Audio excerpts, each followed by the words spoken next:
Sentar-se.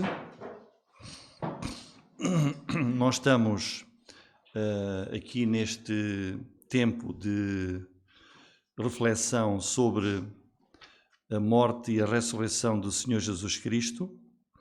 Como sabemos, na próxima semana é já a semana em que celebramos esse tempo em que Jesus deu a sua vida por nós e depois de morrer, 3 dias depois, ele ressuscitou de entre os mortos. E hoje vamos meditar sobre esse acontecimento e sobre a profecia do profeta Isaías, no capítulo 53, que é um capítulo muito conhecido e que nos retrata e nos ensina aquilo que de facto aconteceu quando o Senhor Jesus deu a sua vida ao ter vindo ao mundo. Isaías capítulo 53, fica na página 801. Muito bem. O título da nossa mensagem é Jesus, o Cristo, ou seja, esse é um título que quer dizer o Messias, o servo sofredor do Senhor. Jesus, o Cristo, o Messias, o servo sofredor do Senhor. E enquanto nós prosseguimos na mensagem, é importante nós procurarmos ver, tendo em mente, olhando para a cruz de Cristo, o que é que de facto estava ali a acontecer. E o profeta Isaías dá-nos essa descrição e esse ensinamento. O profeta Isaías é considerado o príncipe dos profetas, porque é realmente um livro muito profundo. Este livro do profeta Isaías tem cerca de 70 citações no Novo Testamento. O Novo Testamento, todo o Novo Testamento, vai buscar cerca de 70 trechos do profeta Isaías.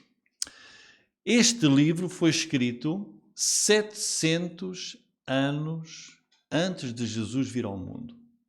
700 anos. Se nós fôssemos pensar na história de Portugal, estaríamos aqui a falar de alguém ali pouco depois de Dom Afonso Henriques, não seria? Muito antes. Muito antes? 700 anos antes de Cristo. Não estou a dizer. Na nossa história, Dom Afonso Henriques viveu mais ou menos há... 1100 e quase 1200. É? Pronto. Então vamos pensar 700 anos. 1143 foi a independência. Independência.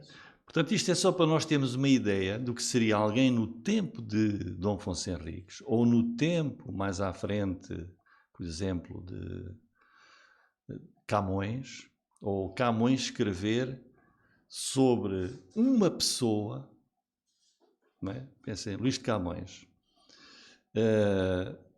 que viveu entre mais ou menos 1580, 1640, por aí. Então, escrever sobre uma pessoa que ia viver 700 anos depois e dizer aquilo que nós vamos ver aqui do profeta Isaías, a descrição que ele vai fazer. Porque o profeta Isaías faz descrição e revelações desde o nascimento de Jesus, desde o nascimento, até à morte e à ressurreição de Jesus Cristo, com uma precisão muito grande. E este capítulo 53 dá-nos uma imagem clara, real, como se nós estivéssemos naquele dia a ver o que estava a acontecer com Jesus. Ele retrata aqui os sofrimentos e o triunfo do Messias, que é o Senhor Jesus Cristo. Esta mensagem profética de Isaías aplica-se, em primeiro lugar, a Israel, esse povo de Deus, mas também ele nos mostra que Jesus veio não só para Israel, mas veio também morrer por todo o mundo. Vejam, por exemplo, um israelita, um judeu que se chamava João o Batista. Era judeu, era israelita. E ele disse assim sobre Jesus: Eis o Cordeiro de Deus que tira o pecado do mundo. Em João 1,29. Ou seja, um judeu, um israelita, falar de Jesus, que também era judeu, e dizer: este é o Cordeiro de Deus que tira o pecado, não de Israel, não veio só para o povo de Israel, ele diz, do mundo inteiro. Paulo, o apóstolo Paulo, também judeu, também israelita, pregava que o Evangelho, ele dizia o que era o Evangelho. O Evangelho é o poder de Deus para a salvação de todo aquele que crê. Primeiro do judeu e também do grego. Quer dizer, ele mostra que Jesus veio para todo o mundo. Outro israelita, outro judeu, o apóstolo João, quando falou sobre Jesus, disse: ele é a propiciação pelos nossos pecados. Nossos. Mas não apenas se referia a Israel, não apenas se referia já àqueles que acreditavam, mas também pelos de todo o mundo. Em 1 João 2,2. Quando nós olhamos para a cruz, devemos fazer esta pergunta. Intriga-nos, quando olhamos para a cruz de Jesus, intriga-nos a forma violenta da entrega e a forma terrível do sacrifício de Jesus. É legítimo a gente pensar, mas porquê? Porquê daquela forma? E a palavra de Deus revela-nos claramente o motivo. E eu vou dizer um dos motivos, se calhar o principal motivo, para Jesus ter vindo e ter sido entregue daquela maneira tão dura na cruz. E qual é esse motivo? O que levou o próprio Filho de Deus a entregar-se assim, Jesus entregou-se nas mãos do Pai, de Deus, nas mãos dos homens, foi o amor de Deus, o grande amor de Deus pelo homem perdido, o homem condenado a uma eternidade no inferno sem Deus. Mas o amor de Deus foi tão grande que quando olhamos para a cruz dizemos, aquilo é a prova do amor de Deus. Paulo diz isso mesmo em Romanos 5,8. Olhem o que ele diz. Mas Deus prova o seu amor para conosco em que Cristo morreu por nós, sendo nós ainda pecadores. Portanto, a morte de Jesus foi a forma que Deus determinou e a única forma de o pecador poder ser salvo. Portanto, podíamos dizer, mas Jesus podia ter morrido de outra forma. Há muitas maneiras de morrer. Mas a única maneira possível para Jesus morrer e poder salvar-nos foi através de morte na cruz. Porque diz, Deus prova o seu amor porque Cristo morreu por nós. A cruz é a prova do grande amor de Deus. Não havia outra forma de salvação. Porquê? Porque a exigência de Deus para que o pecado pudesse ser perdoado, a exigência para que a justiça desse Deus Santo pudesse ser satisfeita e pudesse ser completa, estava tipicamente mostrada, por exemplo, nos sacrifícios do Antigo Testamento. Nós vemos como é que os animais, que eram um tipo daquilo, da forma que Deus aceitava para o perdão do pecado. Portanto, a cruz é a maior prova do amor de Deus. Vamos então ver aqui, de uma maneira muito rápida e simples, esta majestosa profecia de Isaías 53 e olhemos muito bem para ela. Versículo 1. Quem deu crédito à nossa pregação?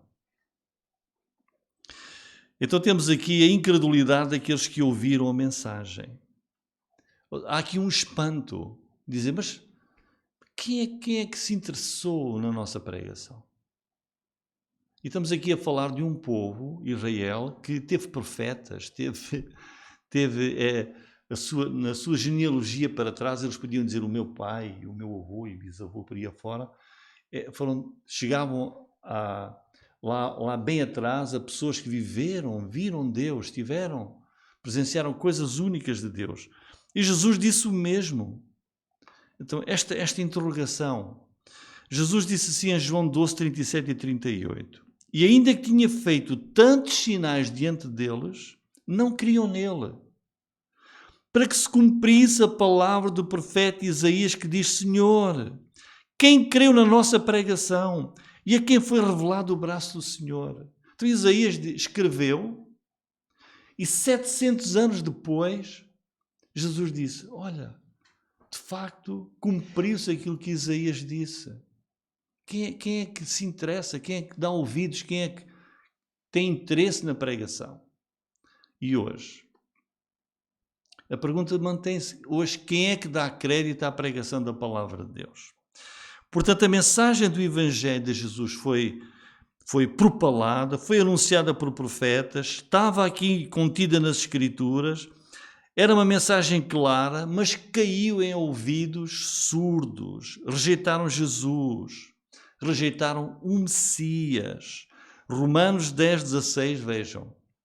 Mas nem todos têm obedecido ao Evangelho. Ora, pois Isaías, ora, cá está. Então, Paulo, 700 anos depois, a escrever, olha, mas nem todos ouvem, mas não creem, não obedecem. Pois Isaías diz, Senhor, quem creu na nossa pregação? Portanto, apenas muito poucos creram. Versículo 2. Porque foi subindo como renovo perante ele, como raiz de uma terra seca, não tinha beleza nem formosura. Então, quando nós vemos esses quadros bonitos de um Jesus assim, lourinho, de olhos azuis e outros, olha, aqui está a dizer, como é que era aí, quando se olhava para Jesus, como é que era? Olha, não tinha beleza nem formosura, olhando nós para ele, não havia boa aparência nele, para que o desejássemos. Então aqui começa a revelação dos sofrimentos de Jesus, o Messias. Cristo vai ser depois grandemente exaltado. No capítulo 52, versículo 13, diz, será exaltado, elevado, muito sublime. Mas primeiro é descrita a sua profunda humilhação, grande sofrimento e uma morte terrível. Portanto, a humilhação de Jesus é mostrada aqui com grande profundidade em Isaías 53. E este texto inicia mostrando essa humilde aparência de Jesus. Ele, pela sua aparência, ele não impressionava ninguém. Não foi filho de um rei num palácio, tivesse tido uma boa vida, e vestes bonitas, e cavalos, e carros, e que completamente... Vejam, a mente de Deus é totalmente ao contrário daquilo que nós possamos pensar. Jesus veio, quando nasceu, como nós sabemos, quase não tinha roupa para ele, foi uns panozinhos que a mãe tinha, era um carpinteiro, diz aqui, sem glória, no lar de um carpinteiro. Como diz Isaías 52, 14. Versículo 3, diz, era desprezado. Se nós pensamos, ninguém gosta de mim, ninguém me liga, Jesus, o Filho de Deus, diz aqui, era que desprezado, o mais rejeitado entre os homens, homem de dor, experimentado nos sofrimentos. Tantas dores, tanta coisa. Olha Jesus, quanto ele padeceu e sofreu também, com o mundo de quem os homens escondiam o rosto, ele passava e viravam-lhe a cara. Já passaram por isso?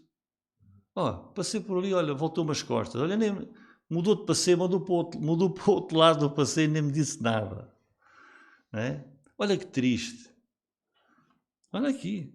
Com o mundo que os homens escondiam o rosto, era desprezado, não fizemos dele caso algum. As pessoas andavam multidões atrás dele pelos milagres. Mas quando Jesus começou a fazer exigências, ele perguntou, vocês também se querem ir embora? Só ficaram os apóstolos. Não foi?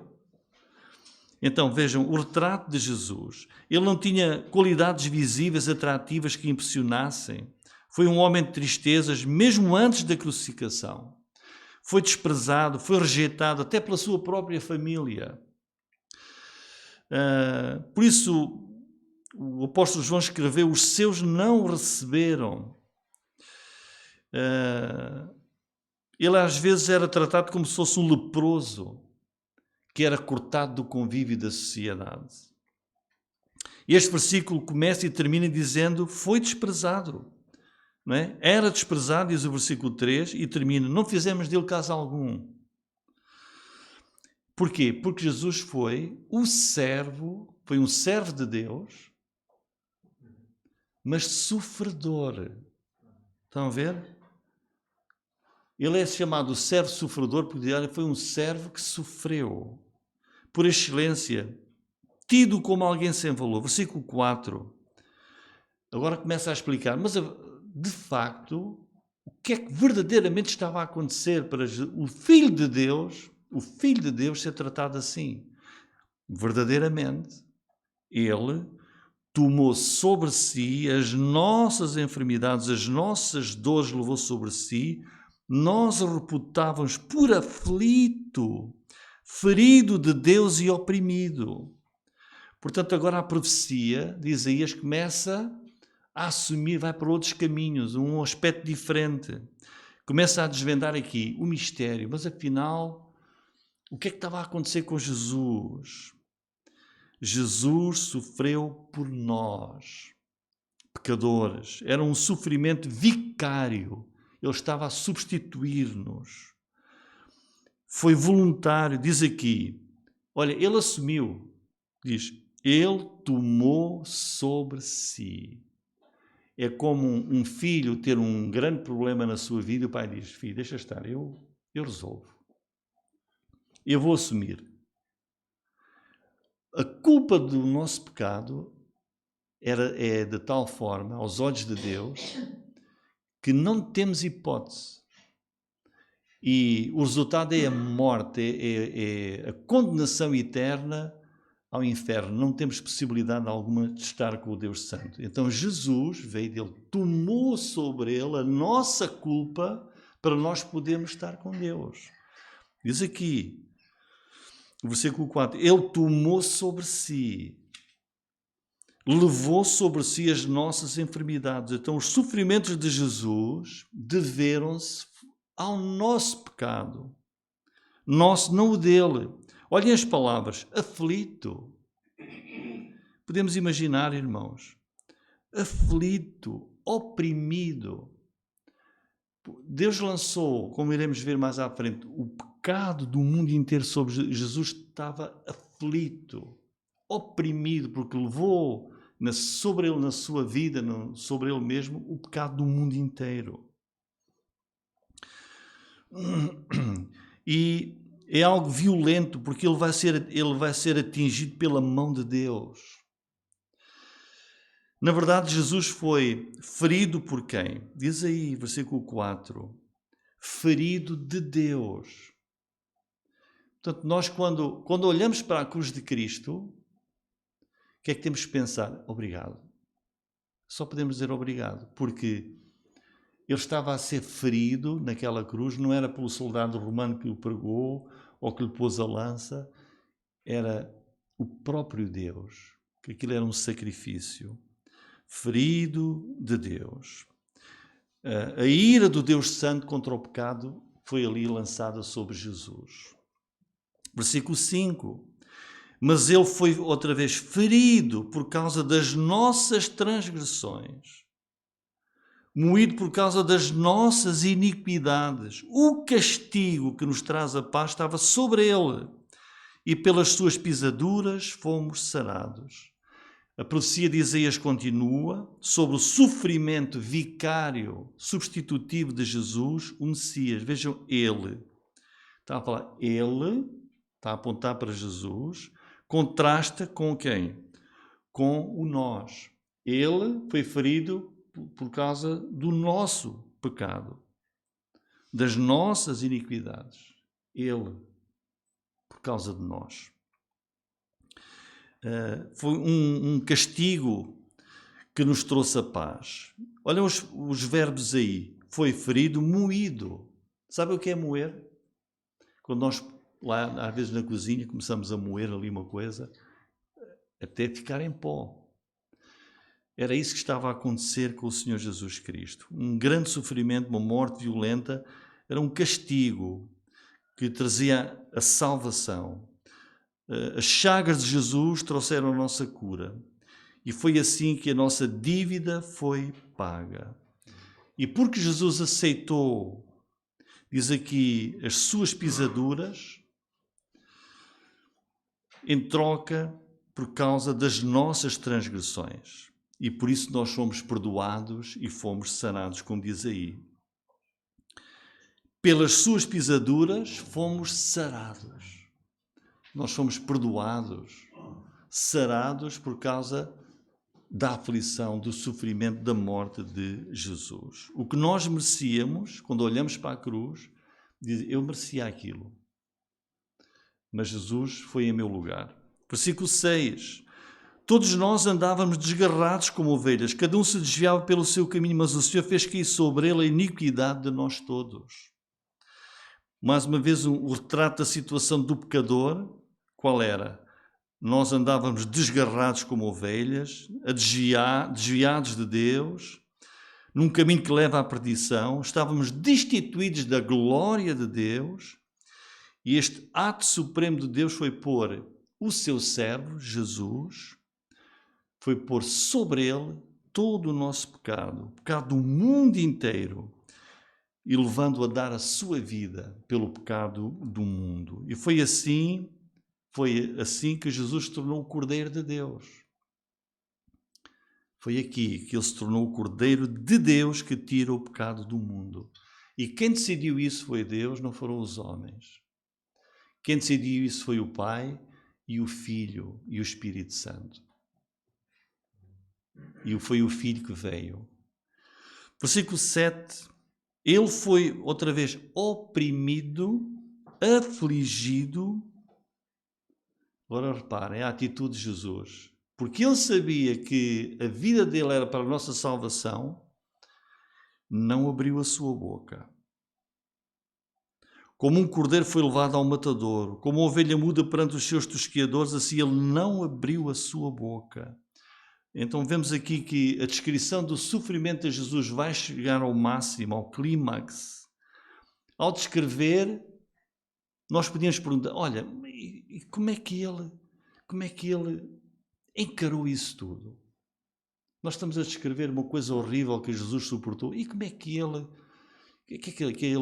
sacudiu-se, ele gritava com as pessoas? Não, ele não fez nada. Ele nem sequer abriu a sua boca, culpando alguém. Ele não ofereceu resistência, não proferiu um único som. Jesus sofreu os maus tratos violentos como um animal às mãos dos homens, mas Jesus permitiu que fosse assim humilhado, sem qualquer resistência, sem reagir até mesmo com palavras, mudo, não abriu a sua boca. Foi um silêncio voluntário do nosso Salvador. Era como um cordeiro. Versículo 8. Da opressão e do juízo foi tirado, e quem contará o tempo da sua vida? Porquanto foi cortado da terra dos viventes, pela transgressão do meu povo foi ele atingido. Jesus foi levado à cruz, onde ele foi executado, condenado à morte, diz aí, foi cortado da terra dos viventes, morreu. Fala do tempo da sua vida, que foi curto, aos 33 anos de idade. E tudo aconteceu porque, como diz aqui o versículo 8, foi atingido, pensemos no mundo inteiro. E Deus teve o seu alvo, atingiu, foi o seu Filho Jesus Cristo. Ele foi atingido por causa da nossa transgressão. A morte de Jesus por toda a humanidade. Versículo 9 diz: e puseram sua sepultura. Vejam, o relato vai prosseguindo. Vimos antes como ele foi rejeitado, todas essas coisas. Depois a sua morte, e agora, versículo 9, puseram sua sepultura com os ímpios, com o rico na sua morte, ainda que nunca cometeu injustiça, nem houve engano na sua boca. Portanto, mostra aqui, agora já a morte de Jesus, a intenção do seu sepultamento, e foi tão vergonhoso e humilhante que, diz, puseram sua sepultura com os ímpios. Mas 2 homens ricos, tementes a Jesus, José de Arimateia e Nicodemos, adiantaram-se, pediram o seu corpo e sepultaram-no com honra num sepulcro novo. E nós lemos isso em Mateus 27, 57 a 60 e em João 19, 39 e 40, pois poderemos ler isso melhor em casa. E o versículo 8 conclui que a morte de Jesus foi a de alguém inocente. Em atos, em palavras, mas estava ali a cumprir a redenção sacrificial do mundo. Nunca cometeu injustiça, nem houve engano na sua boca, diz o versículo, diz esse versículo. Nunca cometeu injustiça, nem houve engano na sua boca. Jesus morreu por nada dele, mas sim por causa de nós. Versículo 10 diz-nos: todavia ao Senhor agradou o moê-lo, fazendo-o enfermar. Quando a sua alma se puser por expiação do pecado, verá a sua posteridade, prolongará os seus dias e o bom prazer do Senhor prosperará na sua mão. Aqui temos mais um relato do sofrimento do Senhor Jesus Cristo. O profeta aqui a oferecer mais uma vez a explicação sobre o profundo mistério que foi o sofrimento de Jesus. Ao Senhor agradou moê-lo. A morte de Jesus foi do agrado do Pai que o estava a moer, era a vontade de Deus. Deus agradou-se daquela morte, porque era a única forma de nós termos a salvação. A vida de Jesus foi posta por expiação do pecado, diz o versículo 10. Quando a sua alma se puser por expiação do pecado.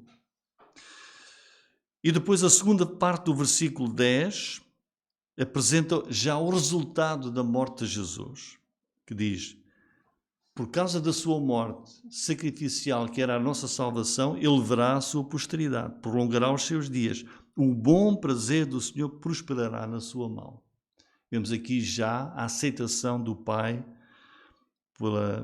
pela morte do Messias, o seu Filho, o Senhor Jesus Cristo. Versículo 11, faltam 2 versículos. O 11 diz: ele verá o fruto do trabalho da sua alma, ficará satisfeito.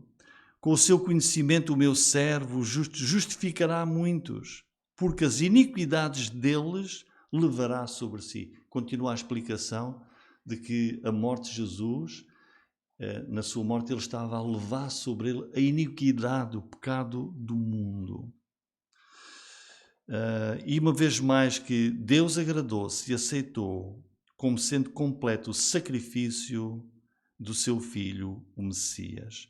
Este versículo 11 mostra a satisfação de Deus pela morte de Jesus, uma morte que era uma oferta sacrificial. A justiça de Deus foi satisfeita, a salvação do homem pecador foi alcançada, o pecado foi justificado e agora a salvação está disponível a todas as pessoas. A todo aquele que olhar para Jesus, olhar para a cruz e compreender e aceitar aquilo que aconteceu e crer em Jesus Cristo é salvo. Porque Jesus levou a iniquidade do pecador sobre si. Nós somos salvos porque, diz o fim do versículo 11, o que é que diz? As iniquidades deles levará sobre si. Agradece a Deus. Há 2000 anos, Jesus levou as tuas iniquidades, as minhas, sobre ele. É por isso é que nós podemos alcançar a salvação. E por fim, o versículo 12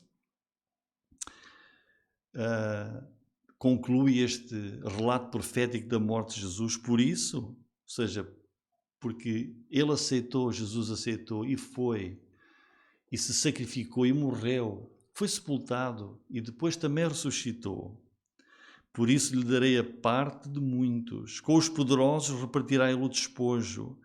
Porquanto, vejam, derramou a sua alma na morte, foi contado com os transgressores, morreram 2 transgressores ao lado dele, mas ele, uma vez mais, o profeta quer continuar aqui, quase em todos os versículos, a explicar o que era a cruz. Diz aí, mas ele levou sobre si o pecado de muitos, intercedeu pelos transgressores. Glória ao nome do Senhor Jesus Cristo, porque deu a sua vida voluntariamente, derramou a sua alma na morte por mim e por ti. Levou sobre si o pecado de muitos, pelos pecadores intercedeu e intercede hoje ainda por nós. Hoje ele está ressurreto à direita do Pai. Em conclusão, irmãos, esta é uma grande profecia. Faremos bem em lê-la e meditar nela, em cada palavra. Dá-nos aqui um quadro tremendamente claro, completo da morte de Cristo em favor do mundo inteiro. Cada um de nós. Ele é o Redentor, ele é o Messias. Não podia ser outro. 700 anos antes, esta profecia só se cumpriu numa única pessoa em todo o mundo. Em milhões de pessoas do mundo inteiro, esta profecia apenas se vê e se cumpre numa pessoa que foi Jesus Cristo. E termino com 1 João 2,2. Ele é a propiciação pelos nossos pecados, não somente pelos nossos, mas também pelos de todo o mundo. Glória ao nome do Salvador, o Senhor Jesus. Amém.